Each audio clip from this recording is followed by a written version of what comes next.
حضرت سیدنا شیخ ابو الحسن انطاکی رحمت اللہ تعالی علیہ کے پاس ایک بار بہت سے مہمان آ گئے. اچھا، اب جب مہمان آ گئے تو کھانے میں کچھ روٹیاں کم تھی. یہاں ایک بات اور بھی عرض کرتا چلوں کہ کسی کے یہاں مہمان بنے تو ضرور بنے، لیکن جس نے بلایا ہو، مہمان کو دعوت دی ہو، اسی کو جانا چاہیے. بعض اوقات ایک کے ساتھ بہت سارے لوگ چلے جاتے ہیں اور اس سے میزبان کو ڈیفیکلٹی ہوتی ہے. اچھا، اب لوگ زیادہ پہنچ گئے، کھانا کم تھا، تو حضرت شیخ ابو الحسن انطاکی رحمت اللہ تعالیٰ نے کیا کیا، دسترخوان لگایا اور اس دسترخوان پر روٹیوں کے ٹکڑے کر کر سجا دیے، رکھ دیے. اس زمانے میں تو لائٹ نہیں ہوتی تھی، چراغ ہوتے تھے. آپ نے وہ چراغ اٹھا کر گل کر دیا، اندھیرا کر دیا. آپ کا جو ذہن میں یہ تھا کہ کھانا تھوڑا ہے تو میں ویسے ہی ہاتھ چلاتا رہوں گا، منہ چلاتا رہوں گا، مہمان کھا لیں گے، کسی کو پتہ نہیں چلے گا کہ میں نے کھانا نہیں کھایا. یہ جذبہ تھا ان کا. اچھا، کمال یہ ہوا کہ جب تھوڑی دیر کے بعد ریئلائز ہوا کہ اب کھانا کھا چکے ہوں گے سارے مہمان، چراغ لایا گیا تو جتنا روٹیوں کے ٹکڑے دسترخوان پر رکھے گئے تھے وہ سارے ویسے کے ویسے ہی موجود تھے.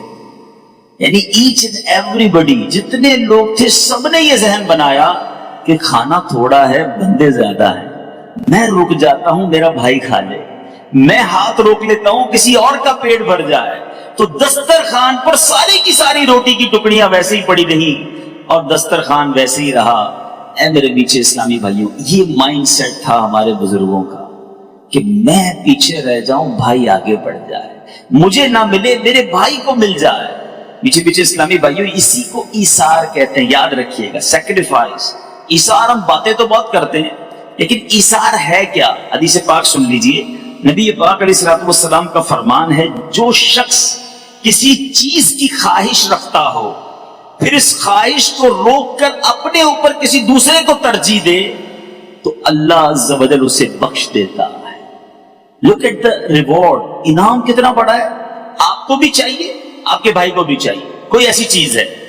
اب آپ اپنی خواہش کو روک لیں، دوسرے کو ترجیح دے دیں کہ اس کو مل جائے، اس کا ثواب اللہ کیا دیتا ہے، اسی بخشش فرما دیتا ہے.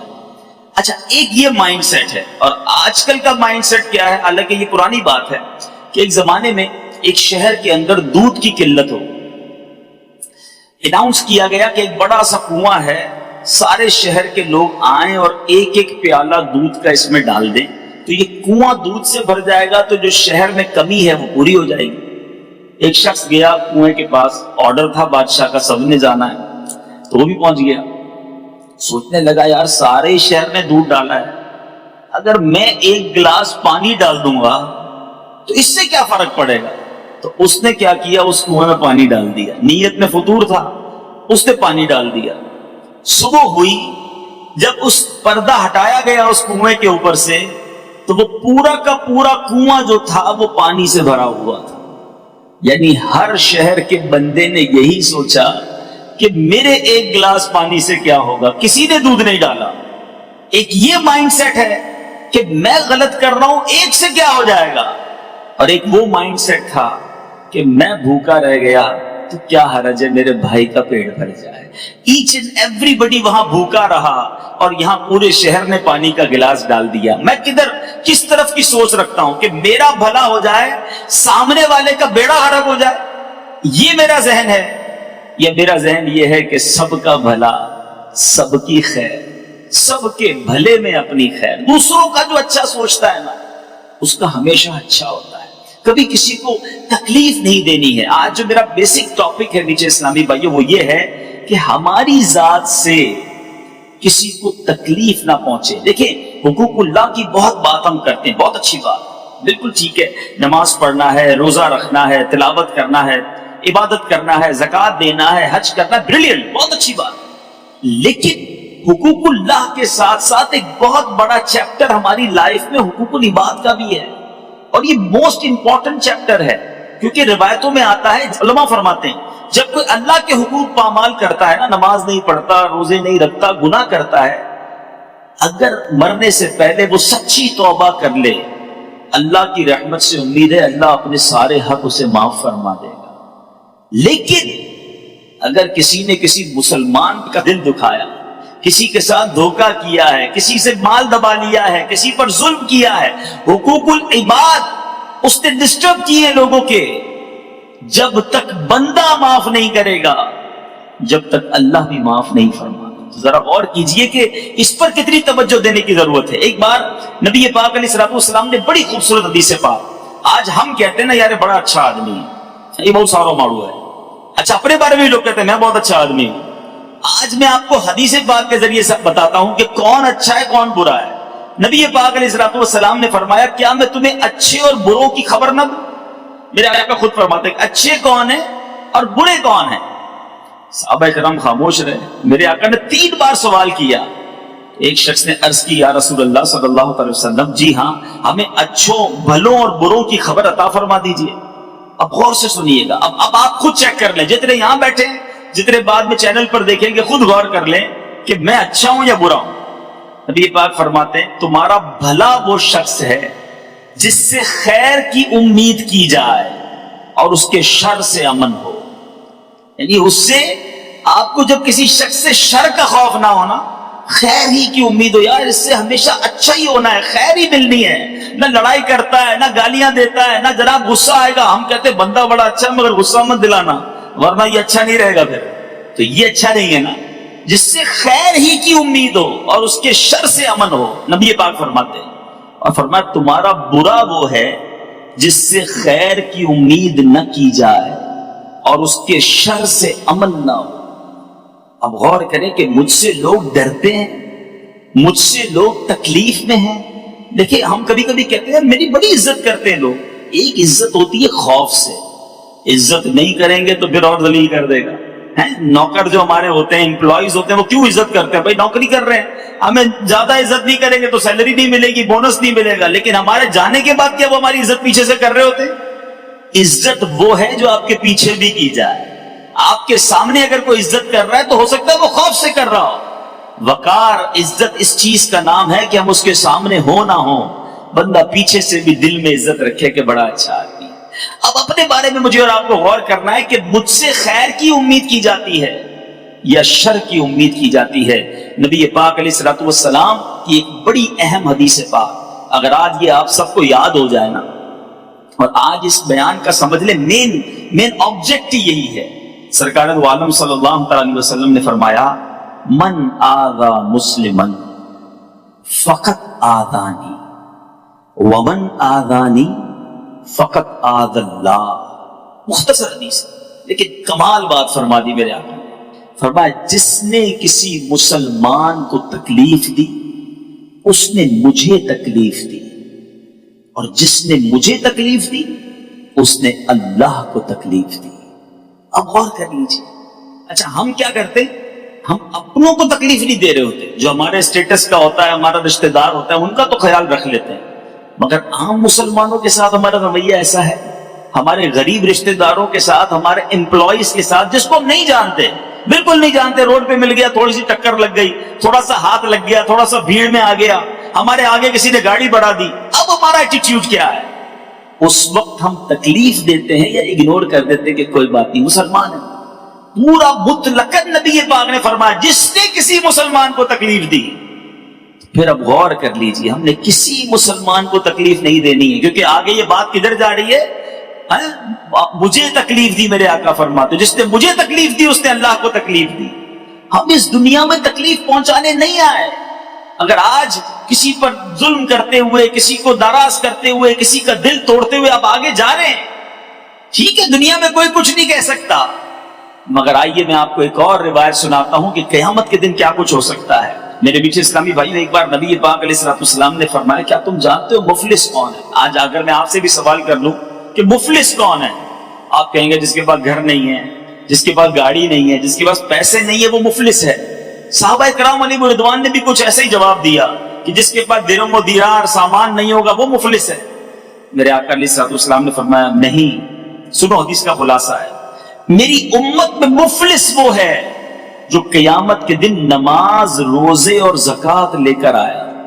نماز بھی پڑھی ہوگی، بہت سارے میرے بھائی یہاں بیٹھے ہیں جو ماشاءاللہ نمازی ہیں، میں کئیوں کو جانتا ہوں، روزے بھی پورے رکھ رہے ہوں گے، زکوٰۃ بھی دے رہے ہیں، کئی حج اور کئی عمرے بھی آپ نے کیے ہوں گے۔ سنو، آقا ڈیفائن کر رہے ہیں کہ مفلس وہ ہے جو قیامت کے دن روزے بھی لے کر آئے گا، نماز بھی لے کر آئے گا، زکات بھی لے کر آئے گا، پھر مفلس کیوں ہے بھائی؟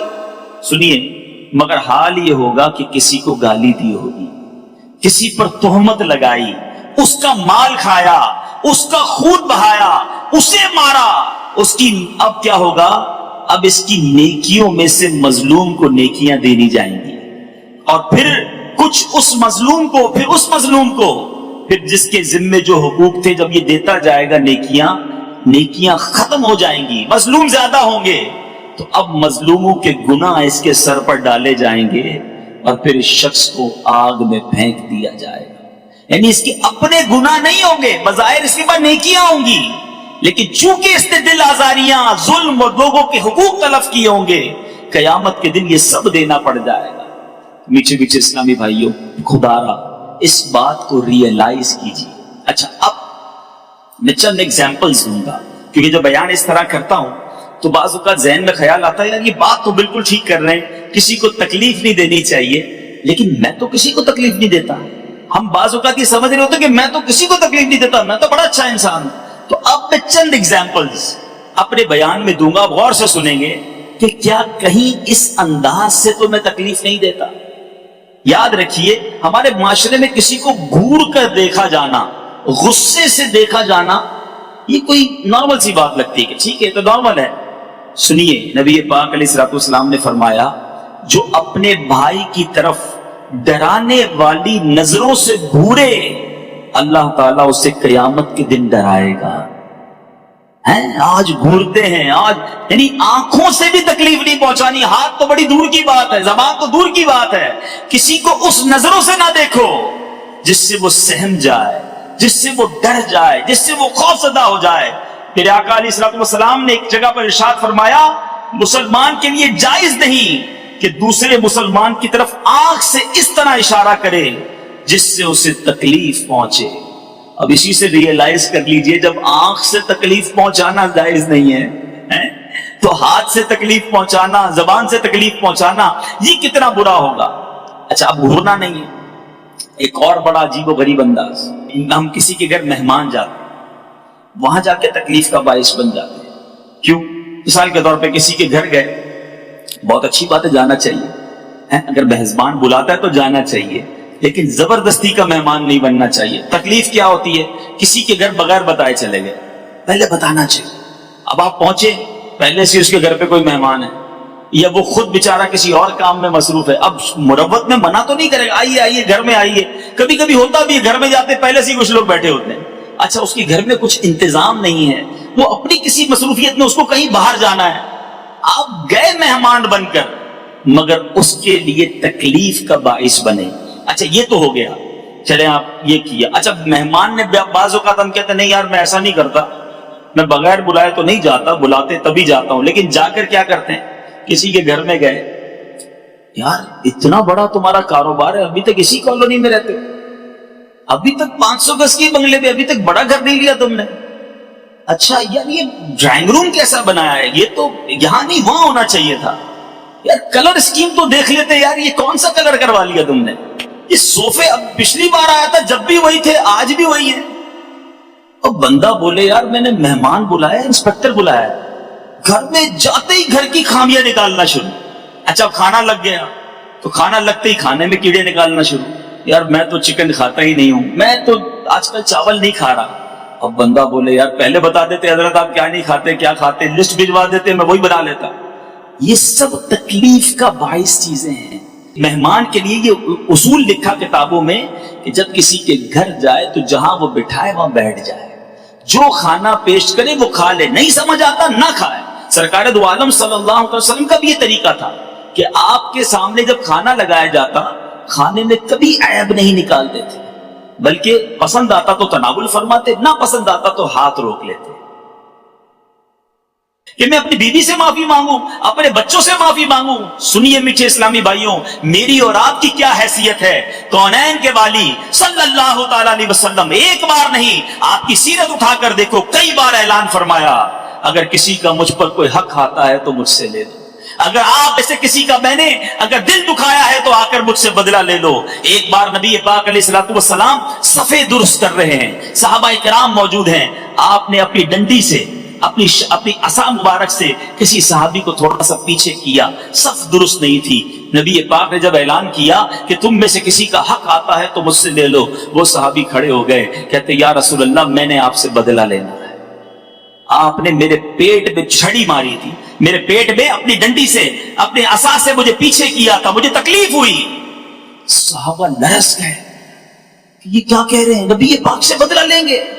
پیارے آقا علیہ السلام نے فرمایا آ جاؤ مجھ سے بدلہ لے لو. نبی پاک کے قریب پہنچے, کہ حضور جب آپ نے اپنا عصا میرے پیٹ پہ لگایا تھا نا, میرا پیٹ ننگا تھا, میرے پیٹ پہ کرتا نہیں تھا, آپ نے اس وقت کرتا پہنا ہوا ہے, آپ بھی کرتا اوپر کیجئے.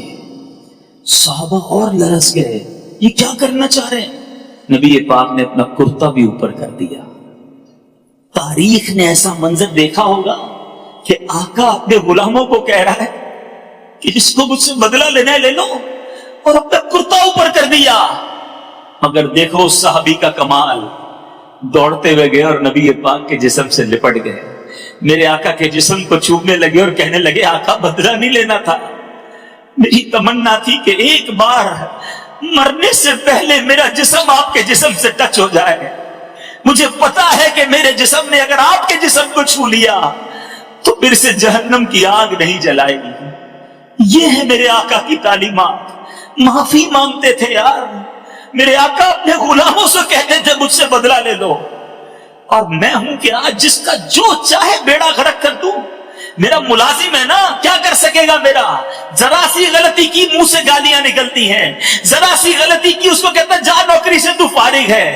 ارے ٹھیک ہے آج آپ کا کوئی نہیں بگاڑ سکتا, مگر میرے آقا کا یہ فرمان یاد رکھنا, من آذا مسلمن فقط آذانی ومن آذانی فقط آذ اللہ, کہ جس نے کسی مسلمان کو تکلیف دی اس نے مجھے تکلیف دی, اور جس نے مجھے تکلیف دی اس نے اللہ کو تکلیف دی. تو ہے میرے میٹھے اسلامی بھائیوں, بات چلی ہے کھانے پر عیب نکالنے کی, نہ نکالا کرو عیب, نہ لڑا کرو اپنے گھر والوں سے, صبر کر لیا کرو. ایک بہت گناہگار شخص تھا, اس کا انتقال ہو گیا. انتقال کے بعد اس کے دوستوں نے اسے خواب میں دیکھا اور کہا کہ تمہارے ساتھ کیا معاملہ ہوا؟ کہنے لگا اللہ تعالیٰ نے میری مغفرت فرما دی. لوگ بڑے حیران ہوئے, تو بڑا گناہگار, تیری مغفرت کیسے ہو گئی؟ کہتا گناہگار تو تھا, ایک بار میری زوجہ نے کھانا بنایا اور کھانے میں نمک بہت زیادہ ڈال دیا, بڑا غصہ آیا, بڑا غصہ آیا کہ ابھی سزا دوں.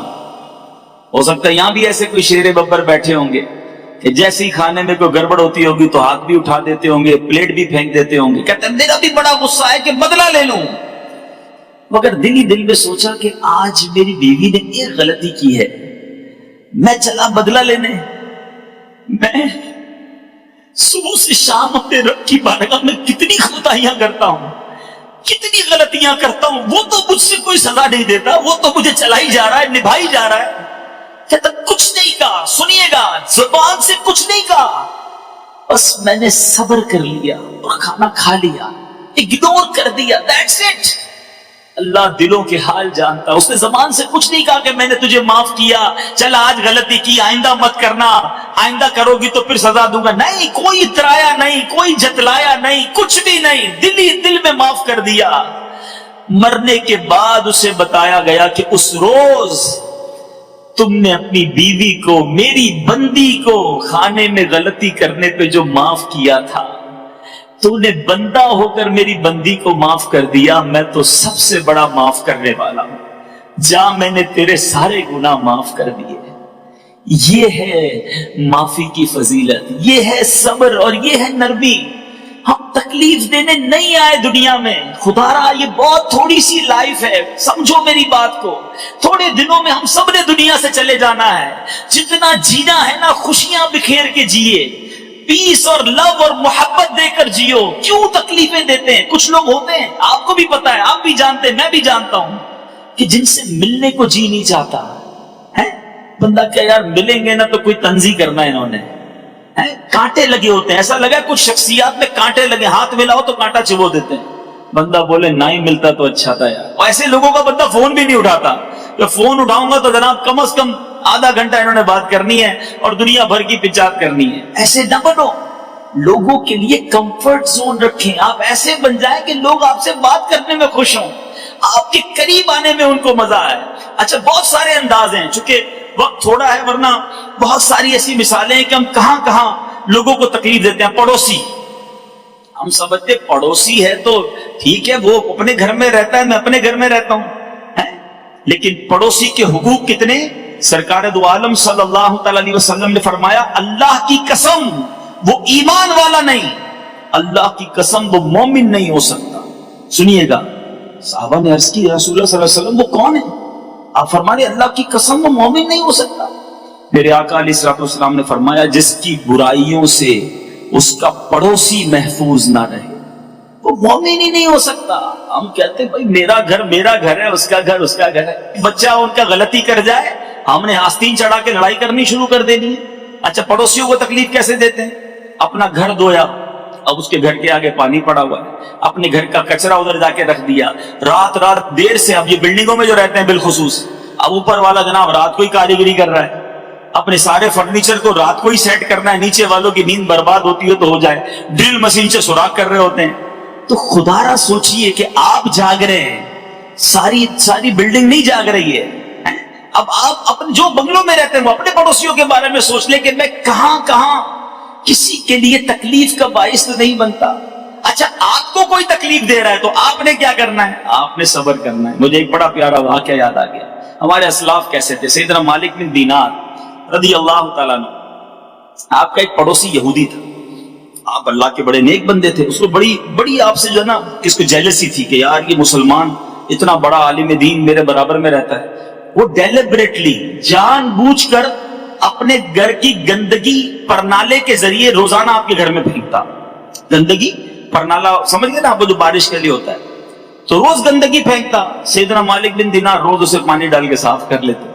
ایک دن, 2 دن, 4 دن, اس نے کبھی تو لڑائی کریں گے, کبھی تو جھگڑا ہوگا, کئی دن گزر گئے. اس نے آ کے دروازہ کھٹکھٹایا, کہا میں روز گندگی بھیجتا ہوں, آپ کو تکلیف نہیں ہوتی؟ کہتے ہیں تکلیف تو بڑی ہوتی ہے. آپ کو غصہ نہیں آتا؟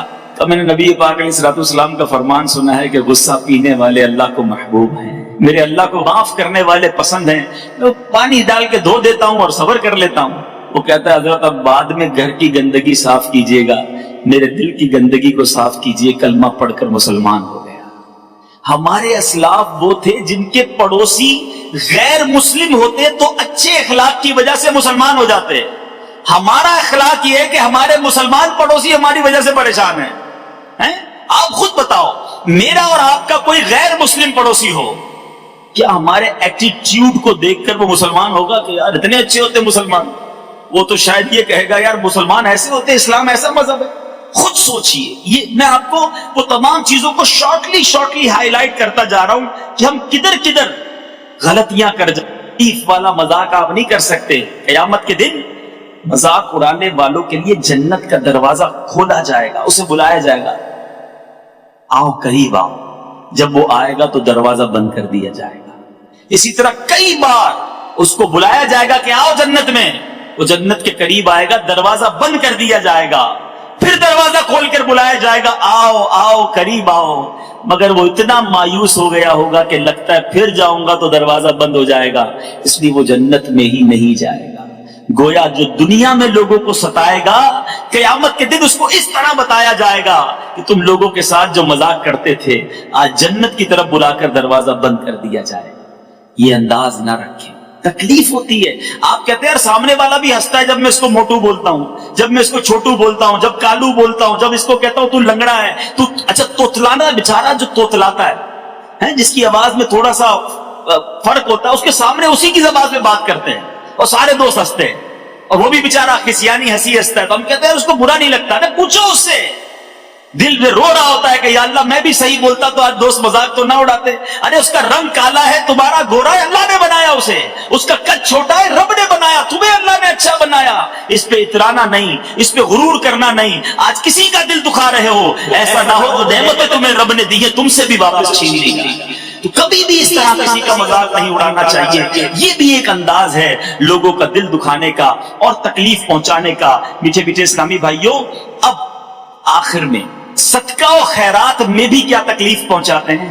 کتنی عجیب بات. اصل میں دیکھیں شیطان جو ہے نا وہ اتنا ملعون ہے, ہمیں نیکی نہیں کرنے دیتا, اور نیکی کر لے تو چاہتا ہے یار اس کی نیکی ڈیمیج ہو جائے کسی طرح.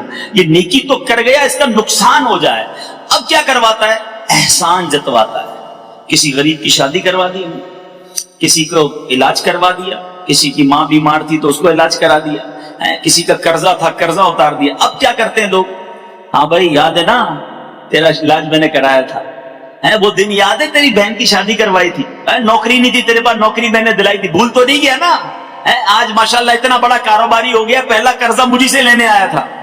اب وہ بندہ شرم سے پانی پانی ہو جائے کہ یار کاش اس سے نہ ہی لیتا تو اچھا تھا, یہ جب دیکھو ملتا ہے مجھے ذلیل کرتا ہے. میٹھے اسلامی بھائیو, قرآن کہتا ہے, میں نہیں کہہ رہا, قرآن پاک میں اللہ تبارک و تعالیٰ نے کیا خوبصورت ہماری تربیت فرمائی. قرآن کہتا ہے اپنے صدقے باطل نہ کر دو, احسان رکھ کر اور ایذا دے کر.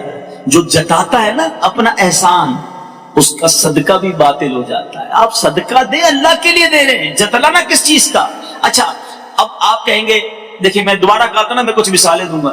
اب آپ کہیں گے یار میں تو ایسا نہیں کرتا, نہیں جتاتا. اچھا ٹھیک ہے آپ جتاتے نہیں, لیکن بیک آف دا مائنڈ کیا ہوتا ہے کہ یار میں نے اس کے پیسے دیے نا, اس کو اس کی مدد کی ہے, اب یہ میرا ہر وقت مجھے سلام دعا کرتا رہے گا, میری خدمت کرے گا, میری بڑی عزت کرے گا, جدھر جاؤں گا کھڑا ہو جائے گا کیونکہ میں نے سپورٹ کیا ہے. یہاں تک ہمارا مائنڈ سیٹ ہوتا ہے کسی کو عمرے پہ بھیج دیں, کسی کو حج پہ بھیجیں, کیا بولتے ہیں بھائی ہر چکر میں میرے لیے دعا کرنا, میں نے دیے نا پیسے. اس کو کہتے ہیں یہ نہیں میں نے دیے پیسے, دیکھ بھولنا نہیں. اب وہ بھی کہتا ہاں بھائی آپ کے تو نام پہ عمرہ بھی کروں گا, آپ کے نام پہ طواف بھی کروں گا, آپ کو کدھر سے بھولوں گا. اور ہم بھی شاید فون کر کے پوچھتے ہیں ہاں بھائی کتنی دعائیں کی میرے لیے. اب بیک آف دا مائنڈ سوچیں کہ یہ صدقے کا بدلہ تو نہیں. اچھا پھر ہمارا یہ بھی ذہن ہوتا ہے کہ جس کی مدد کی ہے نا آفس میں, کسی ملازم کی مدد کر دی, گھر دلا دیا, اب تو یہ سب سے زیادہ میری عزت کرے گا. یار یہ کہیں صدقے کا بدلہ تو نہیں, صدقے کا بدلہ تو مجھے اللہ سے لینا تھا. آئیے میں آپ کو بتاتا ہوں ہمارے اسلاف کیا کرتے تھے. بی بی عائشہ صدیقہ رضی اللہ تعالی عنہا, حضرت ام سلمہ رضی اللہ تعالی عنہا, ہماری امی حضور ہیں, امہات المومنین ہیں, ان کا ایٹیٹیوڈ کیا ہوتا تھا. یہ جب کسی کو صدقہ دینا ہوتا نا تو اپنے خادم کو بھیجتی, کہتی جا کے صدقہ دے آؤ, اگر وہ کوئی دعا دینا تو وہ دعا نوٹ کر کے لے آنا. وہ مثال کے طور پہ آ کر بتاتا کہ بی بی جان انہوں نے آپ کو 4 یہ والی دعائیں دی ہیں, تو آپ ہاتھ اٹھاتی اور وہی 4 دعائیں اس کے لیے کرتی, اس فقیر کے لیے, اور فرماتی دعا کے بدلے دعا ہو گئی, صدقے کا ثواب اللہ سے لیں گے. وہ دعا بھی نہیں چاہتی تھی کہ ہم کسی کو مدد کریں تو یہ دعا کریں. ہم کیا کہتے ہیں, یار بابا میرے لیے ذرا خاص دعا کرنا, میرا کام اٹکا ہوا ہے. اٹ مینز کہ میں نے جو دیا ہے مجھے اس کے بدلے تم سے کچھ چاہیے. ایک تو احسان جتانا وہ تو بہت ہی برا, وہ تو باطل کر دیتا ہے, مگر پیوریفیکیشن یہ ہے, صدقے کا کمال یہ ہے کہ آپ کسی کو صدقہ دیں, کسی کی مدد کریں, اس کے بعد یہ امید نہ رکھیں کہ اس سے مجھے کچھ ملے گا. ارے میں نے دیا رب کے لیے ہے, میں رب سے اس کا انعام چاہتا ہوں. میٹھے اسلامی بھائیو, اس کا اصل کانسیپٹ پتہ ہے کیا, غلطی کیوں کر جاتے ہیں ہم.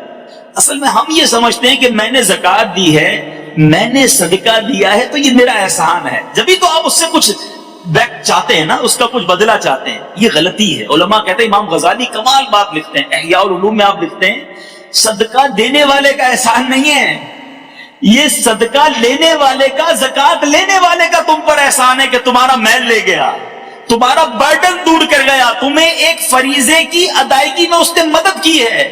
ہونا تو یہ چاہیے کہ میں صدقہ دوں, خیرات دوں, اور اس کا شکریہ بھی ادا کروں کہ بڑی مہربانی ہے, مجھ سے میرا فریضہ آپ نے ادا کر دیا. آج بندہ مسجد کو, مدرسے کو, اگر کسی مذہبی شخصیت کو چندے دیتا بھی ہے تو اس کو دھکے کھلاتا ہے, آج نہیں آنا پرسوں آنا, پرسوں نہیں آنا 4 دن بعد آنا. وہ بیچارہ وہ غریب آدمی دھکے کھا رہا ہے. ارے اس پر تمہارا احسان نہیں ہے, آپ پر اس کا احسان ہے کہ وہ آ کر آپ کا میل لے کے جا رہا ہے اور آپ کا ایک فرض ادا کرنے میں آپ کا سپورٹر بن رہا ہے. تو بہرحال میٹھے اسلامی بھائیوں, بہت سارے طریقے ہیں. ایک اور طریقہ بتا دوں آخر میں کہ اب ایک اور غلطی کیا کرتے ہیں کسی کا خط پڑھنا.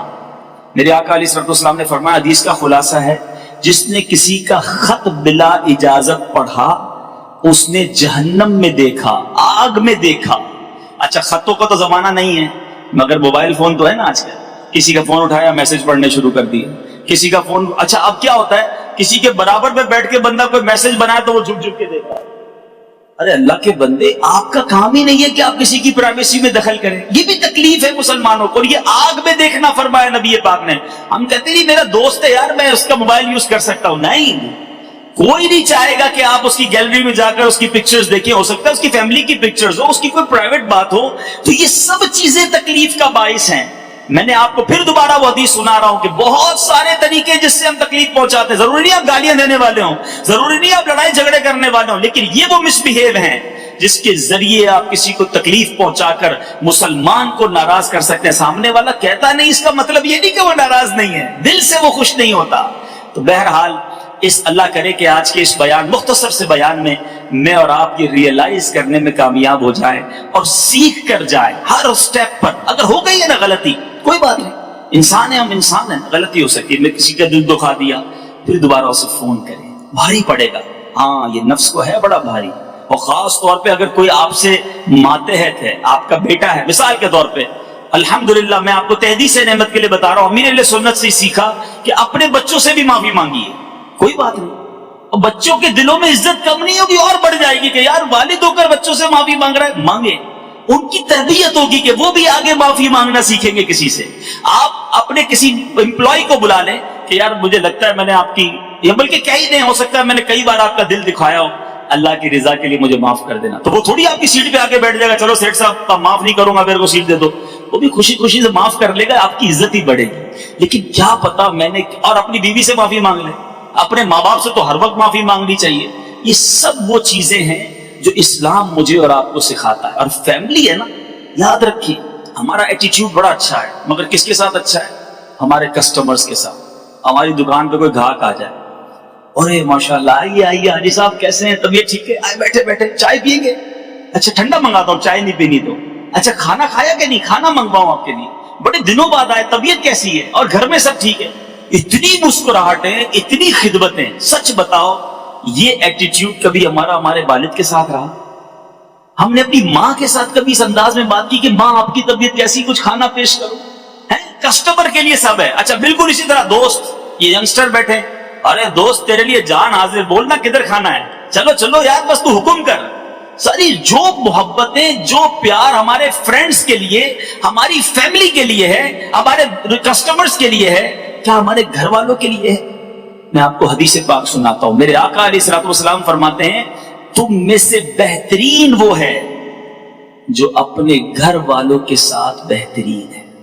اور فرمایا سن لو میں تم سب سے زیادہ اپنے گھر والوں کے ساتھ اچھا ہوں. میرے آقا فرما رہے ہیں. اچھا ہم کیا کہتے ہیں یار گھر والوں کو ٹائم کہاں سے دیں، اتنی ذمہ داریاں ہیں، اتنی سارا بزنس، تو اتنا سارا فیکٹری، تو گھر جا کے بھی بندہ افسر بنا ہوا ہوتا ہے، پتہ نہیں اتنا کام کرتا ہوں، گھر کے کام بھی کروں گا، دے دیا نا ڈرائیور، اور کیا کر رہا ہے، کر لو کر اپنے گھر کے کام. میرے آقا کے اوپر کونین کا بار تھا. اعلیٰ حضرت کہتے ہیں نا جن کو بارے دو عالم کی پرواہ نہیں، ایسے بازو کی قوت پہ لاکھوں سلام. اتنا برڈن ہوتے ہوئے بھی میرے آقا اپنی ازواج کے ساتھ کھانا پکانے میں ہاتھ بٹاتے تھے. میرے آقا اپنے کام اپنے ہاتھوں سے فرماتے اور بچوں کو کاندھوں پہ سواری کراتے. حسنین کریمین کو آپ نے دیکھا ہی نا، سنا آپ نے، کتابوں میں پڑھا آپ نے. تو اب جب یہ سب کچھ ہے، مگر میں اور آپ گھر والوں کے ساتھ کیسے؟ خدا را چیک کیجیے. جو محبتیں باہر والوں کو دیتے ہو نا، اس سے زیادہ حق گھر والوں کا ہے. گھر والوں کو تکلیف دے کر آپ سمجھ رہے ہو نہیں ساری دنیا راضی، گھر والے پریشان، ایسا نہیں ہونا چاہیے. ٹھیک ہے. اچھا ایک بار پیارے آقا علیہ الصلوۃ والسلام سے ایک صحابی نے پوچھا آقا میرے سب سے زیادہ حسن سلوک کا حقدار کون ہے؟ سب سے زیادہ مجھے پیار کس کو دینا چاہیے، کیئر کس کی کرنی چاہیے، حسن سلوک کس کے ساتھ کرنا چاہیے؟ سن لیجئے غور سے. نبی پاک علیہ الصلوۃ والسلام نے فرمایا تیری ماں. کہا آقا پھر؟ فرمایا تیری ماں. کہا یا رسول اللہ صلی اللہ علیہ وسلم پھر تھرڈ؟ فرمایا تیری ماں. آقا پھر؟ فرمایا تیرا والد. پھر؟ پھر قریبی رشتے دار، یہ کیٹیگری ہے۔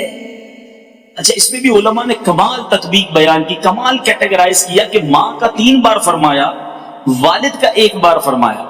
اب کوئی یہ نہ کہے کہ ابو اب میں نے آپ کی آج بات نہیں ماننی، میں سن کے آیا ہوں 3 بار ماں کے بارے میں فرمایا، ساری محبتیں ماں کے لیے، ماں کا ضرور پیار ہے۔ علماء نے کمال کیا، فرماتے 3 بار ماں کا، میرے آقا کا ہر لفظ حکمت بھرا، 3 بار ماں کے بارے میں کیوں فرمایا؟ کہ ماں نے 3 ہماری خدمتیں کی ہیں، پیٹ میں پالا، پیدائش کی تکلیف برداشت کی اور ہماری پرورش کی۔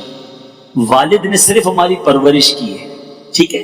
تو فرمایا 3 بار جو ماں کا فرمایا نا، تو خدمت، ٹھیک ہے، ماں کی زیادہ کرے اور ادب والد کا زیادہ کرے۔ اور اس کی بھی وجہ بیان کی کہ والد کا ادب اس لیے زیادہ ہے کہ وہ تمہاری ماں کا بھی شوہر ہے، تمہاری ماں کا بھی آقا ہے، اس لیے ادب میں والد کا خیال زیادہ رکھو، خدمت ماں کی زیادہ کرنی ہے۔ تو بہرحال سمجھانا یہ مقصود ہے کہ فیملی کے ساتھ ہم کیسے ہیں۔ ابھی ہم سارے گھر جائیں گے، ایک ٹیسٹ چھوٹا سا، پہلے بھی میں نے اس طرح کے بیانات میں عرض کیا ہے کہ گھر جائیں تو گھر جا کر ایک ٹیسٹ کیجئے گا کہ جب میں گھر میں داخل ہوتا ہوں تو گھر والوں کی خوشی میں، ریلیکسیشن میں، کمفرٹ میں اضافہ ہوتا ہے کہ میرے گھر میں جاتے ہی ٹینشن ہو جاتی ہے، ہر بندہ ٹینس میں آ جاتا ہے، جلدی کرو، جلدی کھانا لگاؤ ورنہ خیر نہیں ہے، ارے کپڑے استری کیے نہیں کیے ورنہ تو گئے۔ اچھا بچے بھی کہتے جلدی سو جاؤ ابو آ گئے، ابو ہے یا انسپیکٹر ہے کہ گھر والے ساری ٹینشن میں آ گئے؟ ہونا تو یہ چاہیے تھا کہ ہم گھر میں جاتے تو سب کی مسکراہٹیں بڑھ جاتی، ماشاءاللہ بچے کہتے ہمارے ابو آ گئے، ماں کہتی میرا بیٹا آ گیا، بہن کہتی میرا بھائی آ گیا، قریب آ کے بیٹھ جاتے، ہمیں دیکھ کے دور ہو جاتے ہیں، دروازے بند ہو جاتے ہیں، سارے روم لاک، ارے گھر میں گیا سناٹا۔ تو خود سوچے میں کیسا آدمی ہوں۔ آپ گھر والوں کی راحت کے سامان ہونے چاہیے، تکلیف نہیں دینی مجھے اور آپ کو کسی کو۔ یہ اگر آج میں اور آپ سیکھ جائیں، زندگی شاندار ہو جائے گی۔ یقین کریں لوگ آپ کے قریب آ کر بیٹھنا شروع ہو جائیں گے۔ والد کتنا وہ کامیاب ہے جو گھر میں جائے اور بچے کہیں ابو آ گئے اور آ کر بیٹھ جائے۔ اب والد کے لیے کتنا آسان ہے انہیں ٹیچ کرنا، کتنا آسان ہے انہیں سمجھانا۔ تو بہرحال مختصر وقت میں میں نے چند چیدہ باتیں عرض کی ہیں کہ گھر والوں کے ساتھ بھی، باہر والوں کے ساتھ بھی، پڑوسیوں کے ساتھ بھی، ملازمین کے ساتھ بھی، رشتہ داروں کے ساتھ بھی، دوستوں کے ساتھ بھی ہمارا برتاؤ نرم، خوشگوار اور اچھا ہونا چاہیے۔ کسی کے لیے تکلیف کا ہم باعث نہ بنے۔ اگر مسلمان آپ سے راضی ہو گئے، دیکھو مرنے کے بعد بھی تو دعا کریں گے نا کہ ایک آدمی تھا بڑا اچھا تھا، ہمارا بڑا خیر خواہ تھا، تو انشاءاللہ آخرت میں بھی بھلا ہو جائے گا۔ اور ہمارے مرنے کے بعد لوگ ہمارے بارے میں یہ بات کریں کہ جان چھوٹ گئی، بڑا تکلیف دہ آدمی تھا، بڑا ذلیل کرتا تھا، تو اللہ کی بارگاہ میں ہم کیا منہ دکھائیں گے؟ اللہ تعالیٰ مجھے بھی آپ کو بھی مسلمانوں کے لیے خیر خواہی کا باعث بنائے۔ اب یہاں چونکہ صدقہ اور خیرات کی بات ہوئی ہے، بالکل دینا چاہیے، دل کھول کر دینا چاہیے۔ راہ خدا میں صدقے کی تو کیا بات ہے، اللہ۔ ایک بار حضرت داؤد علیہ السلام کی صحبت میں ایک نوجوان رہتا تھا۔ ملک الموت نے حضرت داؤد علیہ السلام کو خبر دی کہ یہ بندہ 3 دن بعد مر جائے۔ داؤد علیہ السلام غمگین ہو گئے، 3 دن ہو گئے تو وہ نوجوان پھر آیا آپ کی خدمت میں، آپ نے اس کو زندہ سلامت دیکھا۔ کئی دن گزر گئے، وہ بندہ ٹھیک ہی ہوتا تھا۔ ملک الموت کچھ دنوں بعد آئے تو آپ نے کہا آپ نے تو کہا تھا کہ 3 دن بعد اس کا انتقال ہو جائے گا، آپ روح قبض کر لیں گے، تو یہ تو ٹھیک ہے۔ فرمایا ہوا یہی تھا، 3 دن بعد اس کا ٹائم تھا روح قبض کرنے کا، مگر جس دن اس کی موت ہونی تھی، مجھے روح قبض کرنے پہنچتا تھا، اس سے 1 دن پہلے ایک فقیر جو ہے ایک سائل شخص کے پاس آیا اور اس نے اس کو 20 درہم اللہ کی راہ میں صدقہ دے دیا۔ اللہ کو یہ صدقہ دینا ایسا پسند آیا اور اس فقیر نے دعا دی کہ اللہ تیری عمر میں برکت دے۔ اللہ تعالیٰ نے ہر درہم کے بدلے اس کی عمر میں 1 سال کا اضافہ فرما دیا۔ اب یہ مزید 20 سال زندہ رہے گا۔ صدقہ عمر کو بڑھاتا ہے، صدقہ بری موت کو دفع کرتا ہے۔ حدیث پاک کے الفاظ ہیں، صدقہ جو ہے وہ بری موت کو دور کرتا ہے، رزق میں برکت لاتا ہے، عمر کو بڑھاتا ہے، بے شمار پریشانیوں کو دور کرتا ہے، بلاؤں کو دور کرتا ہے۔ تو آپ سے جتنا ہو سکے، دیکھو گن گن کر خرچ نہ کیا کریں۔ کچھ لوگ کہتے ہیں یار ہم نے زکوٰۃ پوری دے دی، ہم نے تو حساب کمپلیٹ کر دیا۔ ارے آپ نے کمپلیٹ کر دیا، سامنے اگر اور نیکی کا کام آ گیا کر دو، کیوں؟ روایتوں کا مفہوم ہے کہ اے ابن آدم خرچ کیا کرو، تم خرچ کرو گے تو تم پر بھی خرچ کیا جائے گا، تم جتنا بانٹو گے اللہ اور عطا فرمائے گا۔ اب دیکھو قرآن پاک میں اللہ تعالیٰ نے صدقہ دینے والوں کو، زکوٰۃ دینے والوں کو کیا پیارے انداز میں سمجھایا۔ قرآن مجید سورہ بقرہ میں اللہ ارشاد فرماتا ہے من ذا الذی یقرض اللہ قرضا حسنا فیضاعفہ لہ اضعافا کثیرا۔ ترجمہ کنز ایمان، ہے کوئی جو اللہ کو قرض حسن دے تو اللہ